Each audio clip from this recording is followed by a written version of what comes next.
Spellman await. Full time at the Etihad Stadium, and it's another 3 points for Manchester City. Manchester City 3, Fulham 2. What a 90 minutes of football. He loves it, doesn't it, Pep there? Can't help himself come the full-time whistle. Kit and Paul with me in the studio. Thanks for coming back. Lots to dig into. Kit, I have to say, what an enjoyable 90 minutes of football. I mean, even more so that we won. But Fulham came and gave us a great game, but City getting that all-important win. Yeah, I thought Fulham were excellent today. You've got to say full credit to them. They looked a really good side.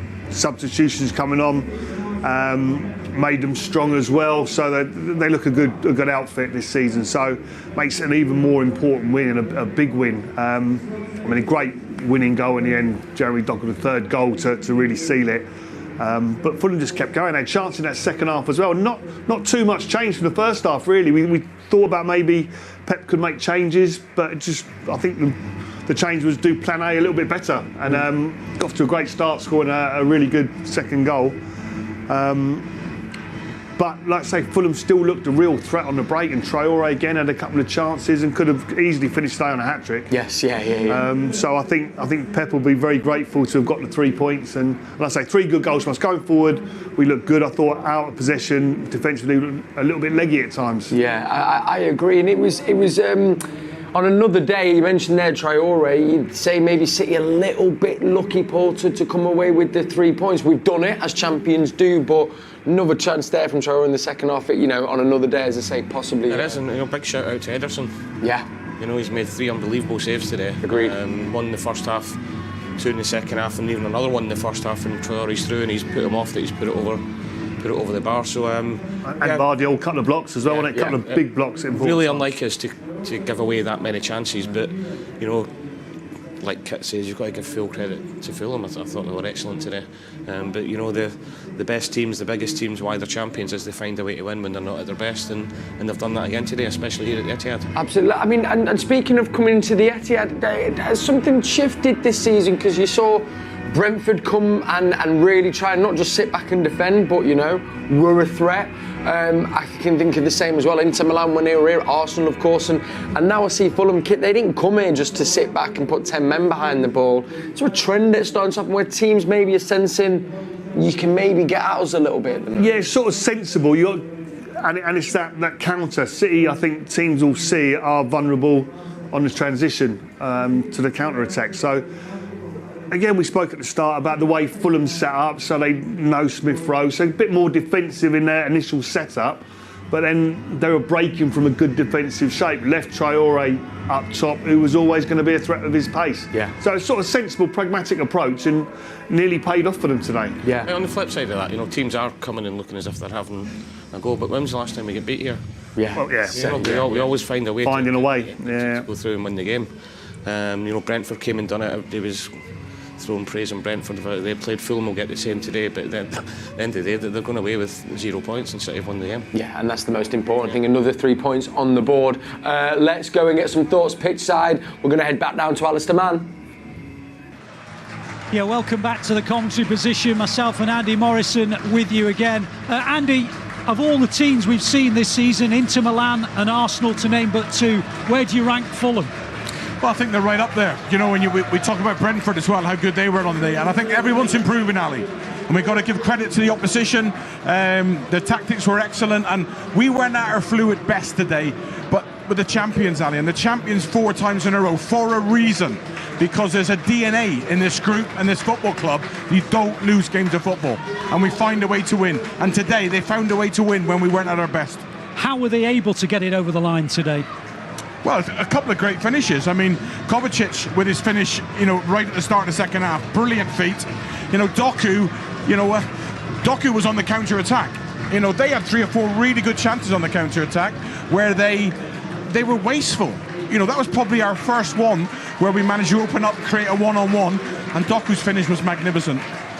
Let's not underestimate Ederson's part. How crucial was his particular contribution? Yeah, 100%. For me, man of the match. Traore in the first half, when he's got the other side of Rico Lewis, brilliant, stood up, and then that left foot just hanging out there to deflect it wide. And again in the second half, when Traore's got the other side of Kyle Walker, used his power, stood up big and strong, and and Traore will probably be disappointed, but brilliant defending from Ederson. And again, it showed Pep Guardiola's willingness to be proactive, to make changes. How significant were those substitutions? Yeah, I mean, listen, I think we felt that we needed Kyle on for his pace, but I think when you've got something that's almost unique in its power and its pace. We've seen pace, but not with that same power. And it's hard to stop, so it doesn't matter who was on the pitch. Akanji seemed a strange one, because I know he's one of our quickest defenders. But look, to go into an international break, unbeaten, a win at home against a very, very good opposition, we've got to be delighted. You mentioned the international break. How do you assess City's start up to this point? I think it's been brilliant. I think the Jack, I think Erling, with the break they've had, just how fresh they are. And it's a tough run of fixtures, and we're unbeaten, and we've laid a marker down. And listen, when they come back from the international break, we need to pick up and go again. Back-to-back international breaks at this time of year is very, very difficult to manage. For the manager, for the sports scientists, for the staff, and everything. And we could do with a little break before the next one. Just one final thought. Again, obviously we know Rodri's out for the season, but again, no De Bruyne. Two big players for City of the last few years. What does it tell you about this squad, this team, that they found a way to keep that unbeaten run going? Yeah, well, Ali, what it shows me today as well is that we spoke about, we can't keep conceding the first goal, because the second chance they had, that could have been 2-0 at that point. And against a team here who are as comfy defending as they are, and then be able to exploit space behind, we've got to make sure that we tidy that up. And De Bruyne is huge for us. Listen, we're talking about Rodri, De Bruyne. These are world-class players, and we miss Kevin's. We miss his creativity and his final moment and his pass.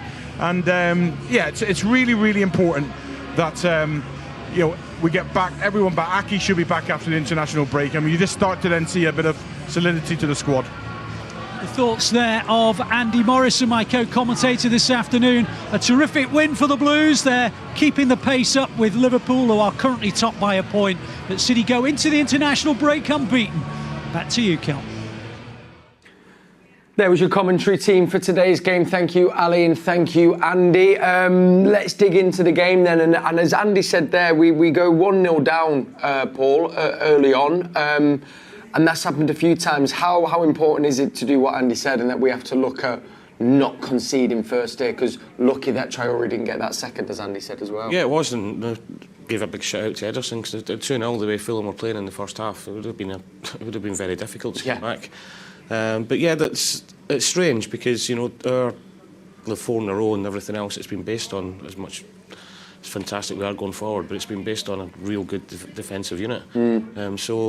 And what it does, it gives teams a chance, especially if we concede earlier on in the game. You can see Fulham, after they scored, they grew, and got better and got the confidence from the goal as well. So it is a slight problem. But we have got the players to come back from it. But I'm sure it's something that will be addressed coming up as well. Just from what do you think it is that maybe needs to be looked at? Is it positioning? Is it because it's, I don't know. Is it stopping at a source, as maybe we said in the first half? I think it's like 9 Premier League games home Premier League games in a row. We have conceded now, so that's a lot. You'd expect City to be getting quite a few clean sheets, being the champions and so dominant in games. But it's a lot of it is down to the style of play. It's the Pep's approach. He's so front foot and aggressive in our attacking play that you are going to leave yourself. It's almost impossible not to then leave yourself open when you commit so many bodies forward. Of course. Like I say, there are certain things you can do. Like I say, the one with one of the fullbacks, Rico, today stepping into that central midfield area. Okay, step in maybe when we're building up, but then get out quicker into your actual shape, because that's where they attacked us a lot first up. But it's those little tweaks, and it's, like I say, it sounds simple, but it's difficult to do, and a lot of it is cat and mouse, isn't it? And it's sort of risk and reward. That's how we play. That's how the City style, and Pep's been so successful. We're not going to tell him suddenly change the way you play football now. But it's great. We're talking about how great the club is, and all the way through the whole football club, throughout the academy, all the way through all the younger age group teams. He's not going to change now, and we don't want him to. Nor should he now. Nor should he, exactly. So it's, like I say, it's that risk and reward you come up against top teams now. Like I say, Fulham are a really good team today, and the way they set up was exactly right to come and play City at the Etihad, but they're still walking away with nothing. Like I say, City have found a way to win against what everyone's saying is an excellent Fulham team who've played really, really well on the day, but they go home with nothing. They're patting the back and that's it. Yeah. Well played. See you later. Talking about stopping at source, and the chances today, if you isolate them, actually came from City being a bit sloppy on the ball. You know, the goal came from Jack giving it away down in the corner. I think the two chances for Traore came. I think KOVACIC was one, Bernardo Silva was the other. Normally when they keep the ball, it's just a little bit sloppy, and then getting them in the front foot as well. So as fantastic as we are possession and keeping the ball as well, sometimes this season, especially in the home games, we've been a little bit sloppy and giving the ball away, and that's gives the teams the impetus to go ahead and attack. Absolutely, and actually I've just heard, as you said, the fact that we keep finding ways to do it. I think that's 30 games now in the Premier League unbeaten kits. I mean, that speaks for itself.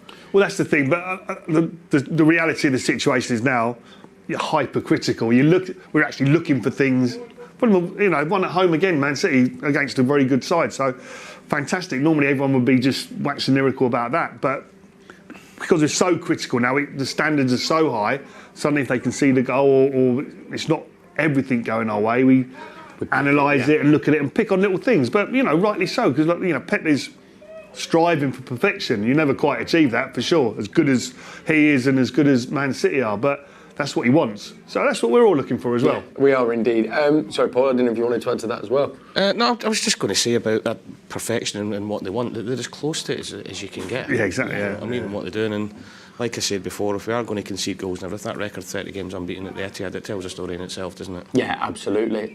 Looking into that second half then, and Kit, we've been thinking, you know, obviously the conversation is in that central midfield area, and KOVACIC at the double today. Got the goal in the first half from the corner, took a deflection, but no deflection for that second goal. No, it was a great take as well. I mean, the ball into him was really good. I think Sanderberg tried to nick it, couldn't quite get there, and the take from KOVACIC was fantastic. His first touch, and an absolutely brilliant finish as well after that. So it kind of mirrored the Chelsea goal a little bit with the way he opened up his body and then cut it back across as well. Pulled it across the keeper. Yeah, it was a really good, really good finish. But let's say it was a really good ball into him. The weight of pass was excellent. Just teased Sanderberg to try and get there, and he couldn't quite get there. Then a brilliant first touch and set himself up for a great finish. 2-1, and then the pick of the bunch for the goal. After a couple of substitutions, we had John Stones come on.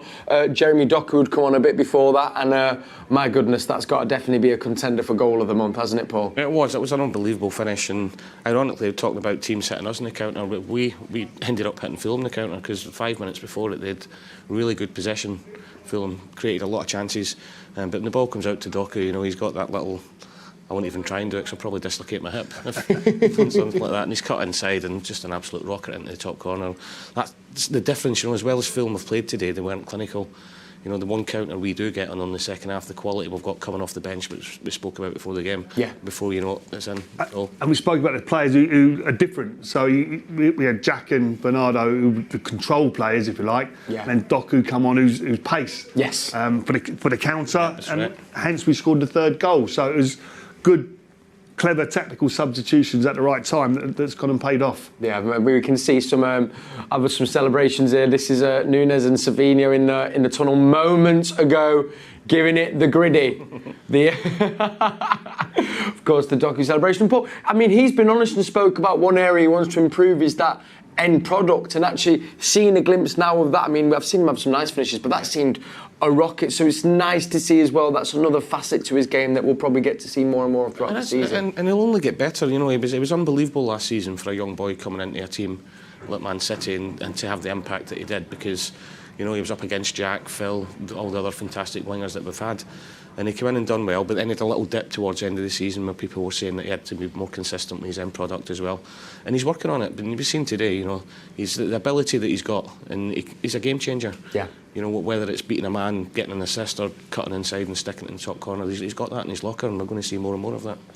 Arsenal winning today, Liverpool winning today. Liverpool still top by 1 point, but of course we go into this international break still unbeaten, which is great. But how important was it making sure we won that, especially when they scored that second goal with, you know, 6 minutes to go, Kit? Yeah, I think it was vital to, as we say, find a way to get the 3 points today. You know, you look at the table now, it was a massive 3 points for us.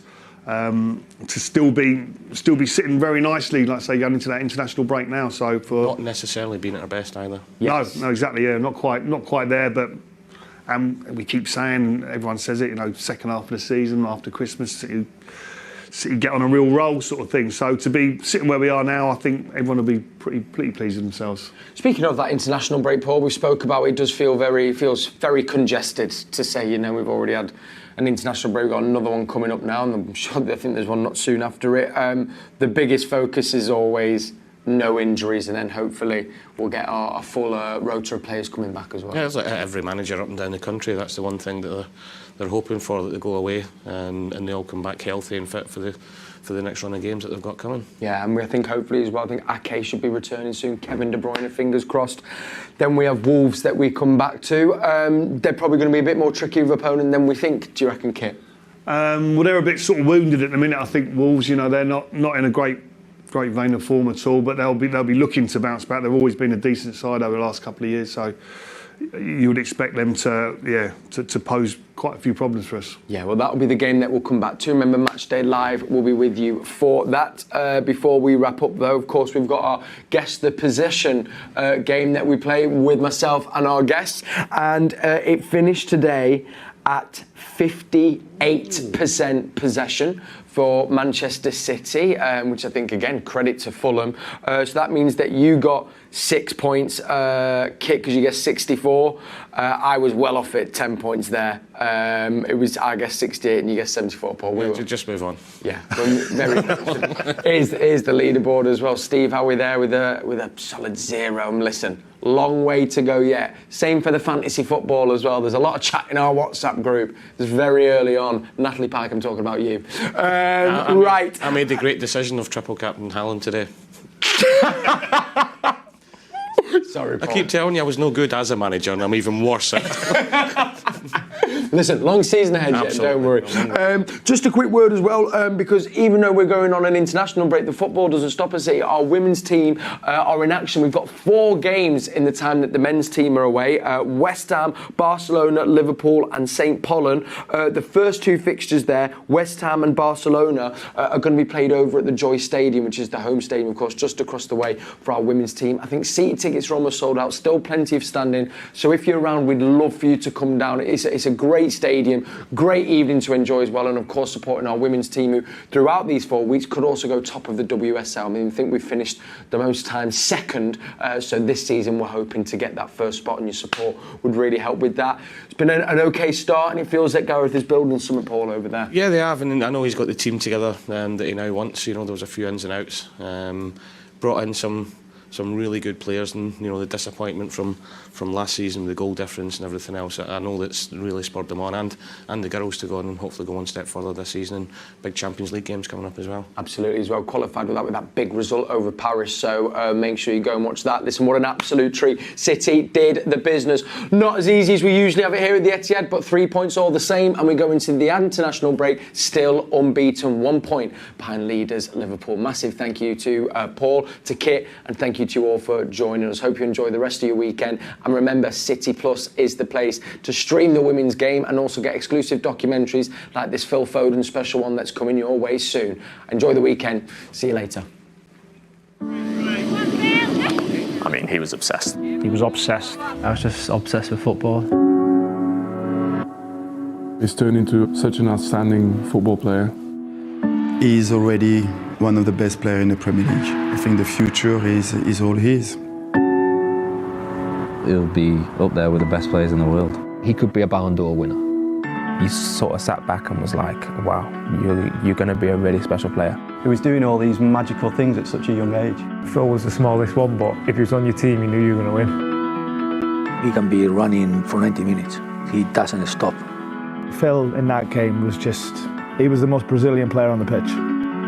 Genuine love for playing football. Whatever he wants to achieve, he can get it. He's just a lad from Stockport.